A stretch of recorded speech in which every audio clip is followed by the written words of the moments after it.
Bonjour, bonjour madame, bonjour monsieur. Bon, Marc Lecor, fondateur de Coaching Perche 28, téléphone 06 73 56 86 75, mail contact @coachingperche28.fr.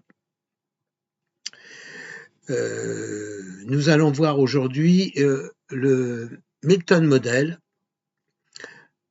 C'est vraiment un langage très très important pour pouvoir quelque part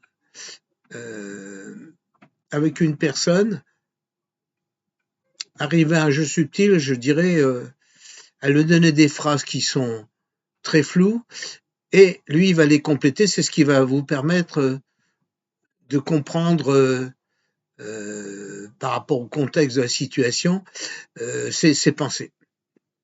Voilà. Donc, cette séance, comme d'habitude, est une séance qui pourra vous aider au niveau de vos réseaux sociaux, de votre famille, de vos loisirs, du sport, du travail, de toute votre vie personnelle, hein, même aussi à réfléchir. Tout ce que je vous dirai va vous aider à transformer votre vie en une vie plus belle, plus facile, aussi à pouvoir mieux comprendre les autres, en tout cas à pouvoir, sans tricher, pouvoir arriver à démasquer ce que les autres ne veulent pas vous dire. Et quelquefois, c'est extrêmement important. Voilà. Donc, on va commencer donc par donner une définition du Milton Model. C'est un langage de l'évocation, il est volontairement imprécis, vague de toutes sortes que la personne qui l'écoute ajoute ce qui manque. C'est ce que je vous disais. Il est en opposition avec le métamodèle, qui lui est spécifique, précis, direct, descriptif. Il ramène au réel, au concret, au fait. Il fait remonter l'expérience de la conscience. Voilà. En fait, lorsque nous construisons notre carte du monde, c'est-à-dire tout ce que nous allons rentrer dans votre conscience, de nos expériences, nous allons pouvoir utiliser trois mécanismes. La généralisation, les sélections et la distorsion. Voilà. Alors, qu'est-ce que c'est que la généralisation d'abord ?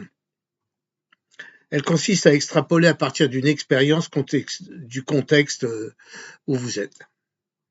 Alors, on utilise un des quantificateurs universels, qui s'appelle tout, toujours, jamais, aucun, personne. Par exemple, je vous donne l'exemple d'une phrase.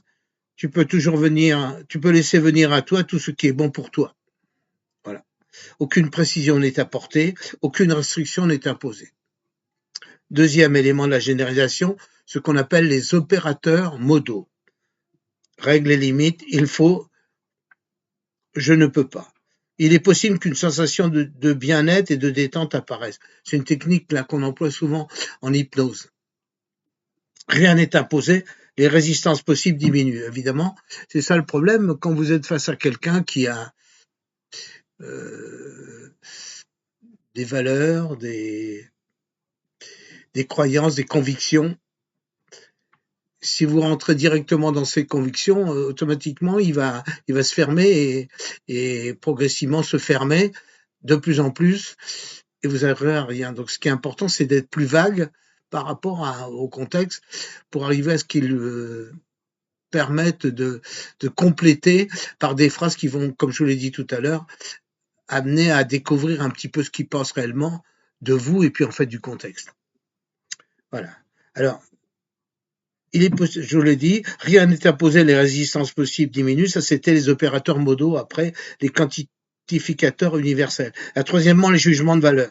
L'origine ou le contexte qui est à l'origine du jugement est absent. Votre inconscient, c'est ce qui est bien pour vous.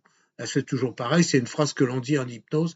Mais qu'est-ce qui vous dit votre inconscient ? Voilà. Donc, quatrièmement, du jugement de valeur. Quatrièmement, pardon, pas du jugement de valeur, mais des généralisations, parce que c'est quand même assez compliqué à expliquer. Donc, je suis obligé de m'appuyer aussi un petit peu sur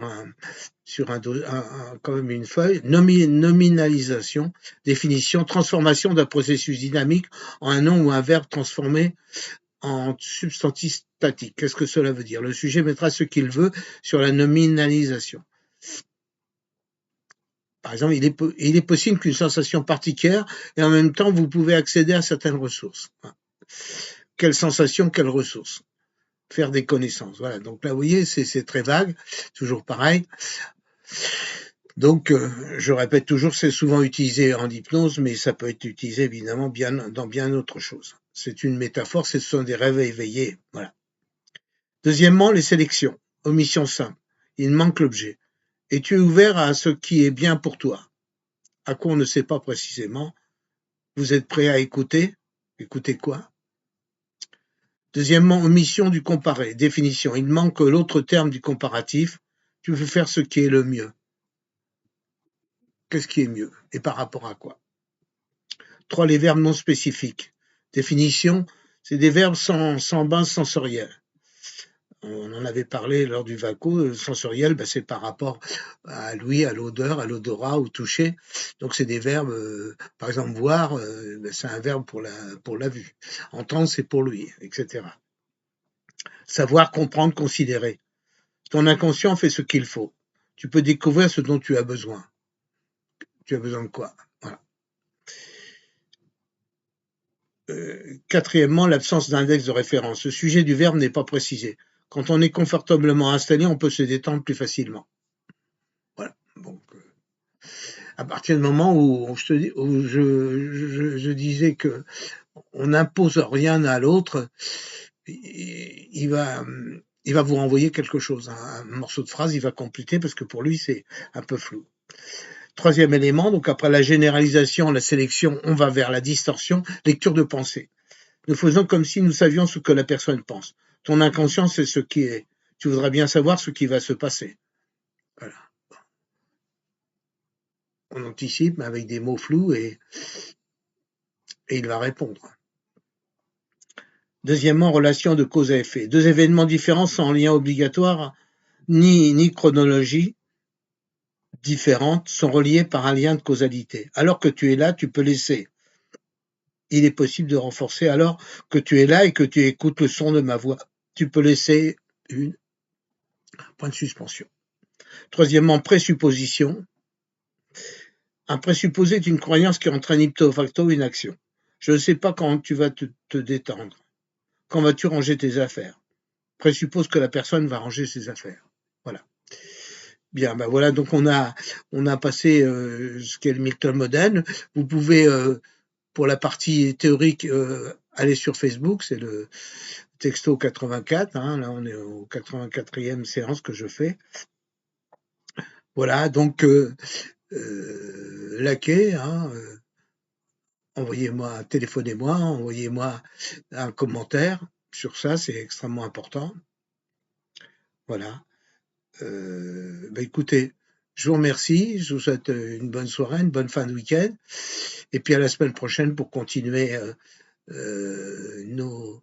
nos séances, probablement encore sur la PNL, il reste encore quelques techniques à voir, importantes d'ailleurs. Voilà. Écoutez, je vous souhaite encore une bonne soirée, et puis à bientôt, Marc Lecor. Au revoir.